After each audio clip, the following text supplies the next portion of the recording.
beneen bi mooy diaspora bi Sonko nan la gisee parce que diaspora bi bokk na ci lu bëri lu ko jàppale. jàppale nañ ko fépp. muy Europe Asie. yeneen dëkk yi nekk Afrique. ak Amérique fii nii. so est-ce que am na Ousmane Sonko am na ay plan am na ay affaires yoo xam ne dina dimbali moodu yi nekk bitim réew pour ñu mën a investir seen dëkk dellu soit dëkk Sénégal toog fa liggéey est-ce que moom am na ay plan loolu pour en cas bu toogee comme président quoi. non gis nga diaspora bi lu tax ñu jàppale Ousmane Sonko mooy discours bi mu indi l'autre façon de faire de la politique parce que ñun diaspora bi gis nañu dëkk yi fii nu ñuy doxee nu ñuy gisee dëkk bi peut-être loolu ñu bëri dañoo retrouver wu ci discours Ousmane Sonko dañoo war a defar ñi war a fay impôt dañoo war a fay impôt mais xool leen système bi am ci réew mi tey un ministre des finances mun na jàpp bigam baal Thierno Seydou Nourou Ndiaye ay impôt loolu moo am ci dëkk bi loolu kenn mësu ko gis ci àdduna Ousmane Sonko lu muy woote mooy ñi nar a tabax réew mi waa diaspora bi ci lañ bokk parce que gis nañu bu mu ñëwee États-Unis dem Suisse dem France dem Canada dafa dem ci benn visitam bu ma gën a marqué mooy dafa dem ci fu ñuy traité ordures yi foofu la dem di xool benn sénégalais moom moo ko diriger di xool lan la ñu mun a transférer compétence sénégalais boobu ñu indi ko ci dëkk bi ba ñu mun a traité ñun suñu déchet defar ko pour mun a yembal suñu environnement.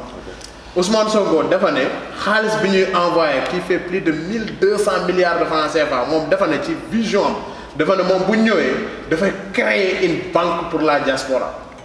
loolu yëpp pour diaspora bi mun a ñëwaat ci dëkk bi investiraat ci dëkk bi créer emploi comme Allemagne ay PME PMI moom moo ko mun a defar mun nañu booster suñu économie réew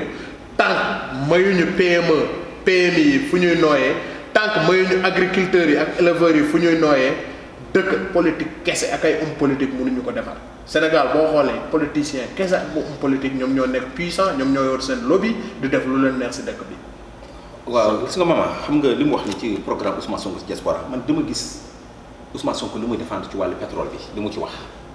ci wàllu pétrole bi nañu changer système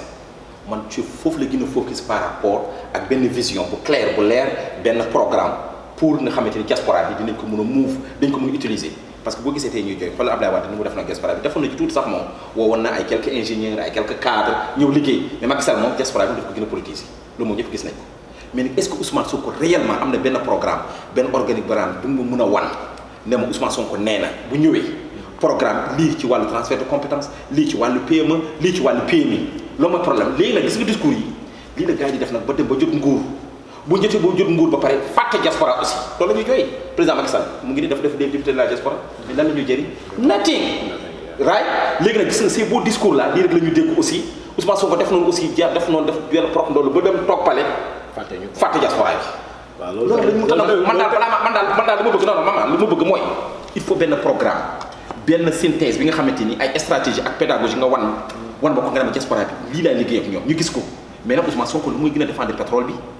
li mu gën a défendre aussi di wàll ci wàllu taxe wàllu impôt moo gën a bari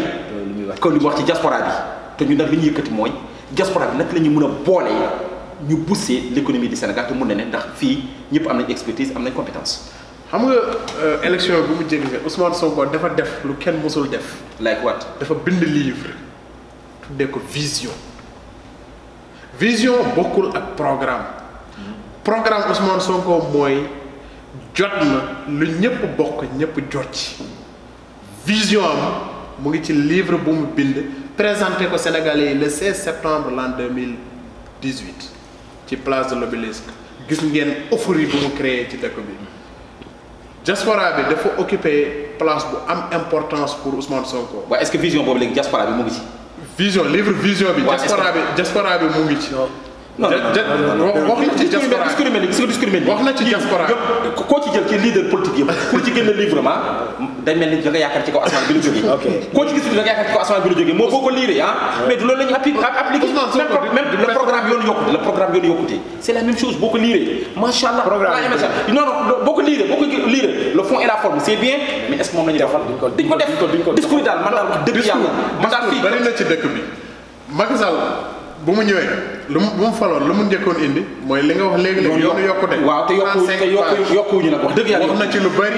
la femme la jeunesse ak créer emploi beneen affaire bi dafa def 2 ans xam ne lii du dara doxul lu mu dem dafa dem jëlim cabinet McKinsey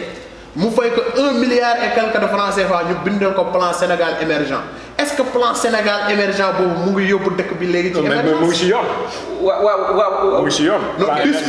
discours yi un homme politique son discours est important sa vision est importante son programme est important xam nga ne lu mu mun a am yéene nga mun a am yéene ak xalaat nga mun a demee boo faloo nag mu nga jot lenge yi ba nga jot pouvoir bi ñu soog a mun a xam ne lan nga mun a réel Omar Sy one minute foofu d'accord ma ci homme politique ci wàllu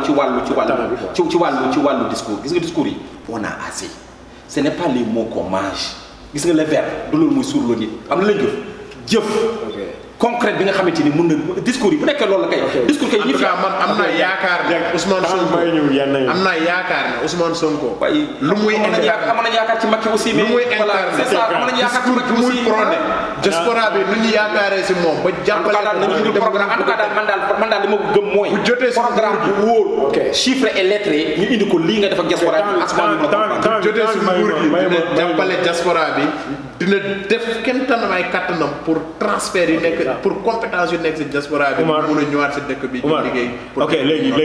1 minute quoi nga may ma 1 minute rek dégg nga parce que temps yi mooy ñu ko quoi léegi en tant que yow partisan Pastef ba pare gis nañ ne da ngay jàppale Khalifa Sall demoon nga seeti ko sax président mais loolu noo ko mën a boolee like nga nekk partisan Pastef ba pare di jàppale Khalifa Sall ak ba nga ko seeti prison noo ko gisee man dama jàpp ne Khalifa Ababacar Sall dara dalu ko lu dul délit d'ambition maanaam lu mu wax ñëpp xam nañu dëgg la parti socialiste APR mënu ko boot warul mën a nekk ci ginnaaw APR ba abadan daay man Senghor dafa créer parti socialiste pour mu nekk ci pouvoir pour dafa amoon pouvoir ñu wéy di toog ci pouvoir bi mais bu ñu gisee 7 ans yi passé PS dafa bootu ci ginnaaw APR ci ginnaaw président Macky Sall politique dafay am ay alliance on est d'accord mais parti ñun ñëpp xam nañu ku juddu sax l'an 2000 xam nañu PS waruñu mun a dem élection présidentielle te PS amul candidat Khalifa Sall ak ñu mu àndal ñoom loolu la ñu prôné bu ñu prôné loolu nag gars yi galgal ko indil ko ay difficultés yóbbu ko ci prison am naa ci vision une minute waaw une minute Khalifa Sall jàppuñu ko rek ñu daal koy tëj comme ça c'est bien vrai politique lalu na ci bu bëri politique lalu na ci mais nag aussi loolu lan na ci mais nag aussi am na lu mu def am na ay fausse facture am na yeneen affaires yi parce que aussi tamit nit tam même bu nekkee même dans les pays yi nga xamante ni c'est la barbarie lu ñu jàpp comme ça tëj fokk ñu seet dara ci am fokk ñu am dara ñu prox ndoll ba nga xamante nag ci la ñuy sukkandiku nag moom tamit wax dëgg yàlla boo ne deful dara aussi loolu c'est pas sérieux deful dara rek jàpp rek yóbbu déedéet c'est pas sérieux am na lu mu def peut-être nag moom bu nekkee ni sax politique lal na ci nag peut-être am na des ambitions présidentielles mais nag def na dara xam nga def ma moo gën du ma rek maay def bokk ma ci. xam nga moo gën du ma rek maay def kii n'est-ce pas on ne peut pas refaire un procès qui est déjà fait. voilà c'est ça mënuñu ko defar. c'est ça mais lan moo nekk la base de l'arrestation de Khalifa Sall c'est le rapport de l'IGE boobu mooy la base te man yàlla dimbali na ma man jàng naa rapport IGE boobu 80 pages la waxuñu fenn que ne une information judiciaire contre Khalifa Ababacar Sall dañoo wax ne revoir le mode de fonctionnement de la caisse d'avance de la ville de Dakar loolu la ñuy wax foofu nag la nguur gi jaar. nguur gi jaar foofu. voilà ouvrir benn information judiciaire placé ko sous mandat de dépôt moom Mbaye Touré Yaya Bodian ak gars yooyu ak ñu mu àndal ñu bàyyi ko ci kaso bi pour mu bañ a bokk ci élection présidentielle bi. mais Khalifa Sall man ci li ma jàpp deful dara loo xamante ne war nañ ko mën a téye ci kaso bi parce que bu dee dañoo jàpp loolu nañ dem jàpp Pape Diop qui lui a précédé à la ville de Dakar nañ dem jàpp moom mu dem si yàlla Mamadou Diop malgré son âge avancé malgré sa santé fragile dafa ñëw ci tribunal bi mu témoigner dédouaner Khalifa Sall ci luñ ko daan tuumaal yëpp. waaw lii mama 30 secondes gis nga lii c'est une tradition gis nga Senghor affaire yu mel nii la jàppee woon Mamadou Dia écarté ko Ablaye Wade ci lu mel ni aussi la doon jàppee Abdou Diouf doon jàppal di ko tëj ci lii aussi Ablaye Wade la jàppoon ak. loolu nag dafa war a Idrissa Seck voilà c'est ça loolu dafa war a jeex xam nga lan moo ko mën a jeexal ñu am magistrat yu am jom ñu am magistrat yu am fulla ñu am magistrat yu am fayda bu fekkee un homme politique lu muy prôné mooy téye nguur gi bu fekkee ne Macky Sall dafa nekk fi bu ko téye nguur gi. bu ñu yóbbee waaw bu ñu yóbbee dañ ko yóbbul magistrat bu ñu indee seen problème politique ñu yóbbul ko magistrat jàpp mu ne xool lii dossier dara dem leen ngeen régler ko ci seen terrain politique je pense que benn président dootul ñëw fi di am otage politique am. Abdou Diouf am na otage politique am mooy Ablaye Wade am na otage politique am mooy Idrissa Seck Macky Sall am na otage politique am mooy Khalifa Ababacar Sall ak Karim. voilà ñu ngi xaar daal seen livre daal seen programme ci wàllu vision de la diaspora. dinaa la yónnee vision Ousmane Sonko bi. thank you. mbokk yi vraiment ñu ngi leen remercier ku nekk fi nga nekk di remercier Cal's Wine Production ak restaurant Baobab mooy suñu sponsor foofu lañ nekkee sax vraiment maa ngi lay remercier bu baax. waaw man lu may ñaan rek mooy président Macky Sall waaye na jëggal Khalifa Sall mu dem passé Aïd Al Kabir bi ci famille am quoi parce que tey bi yàgg na trop. le 7 mars 2017 ba léegi vraiment xaw na yàgg quoi. na ko dimbali mu bàyyi ko mu dem feete tabaski bi ci ak. voilà ñu ngi remercier Baobab yow gis nga fi lekk. oui yii dañuy def maman dañuy def toog yu am solo. ceeb macha allah ceeb bu ni bat yaasa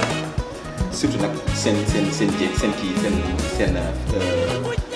chicken seen ginaar bi ñu koy saafee. ginaar yi mu jaay. ginaar bi taxe. vraiment ba mu très bien. jërëjëf ku bëgg lu baax nag jërëjëf mbokk yi thanks again Cal's Wine Production. thank you fàttewuñ ko moom mooy produire affaire bi et vraiment à la prochaine incha allah. jërëjëf thank you so much we appreciate it.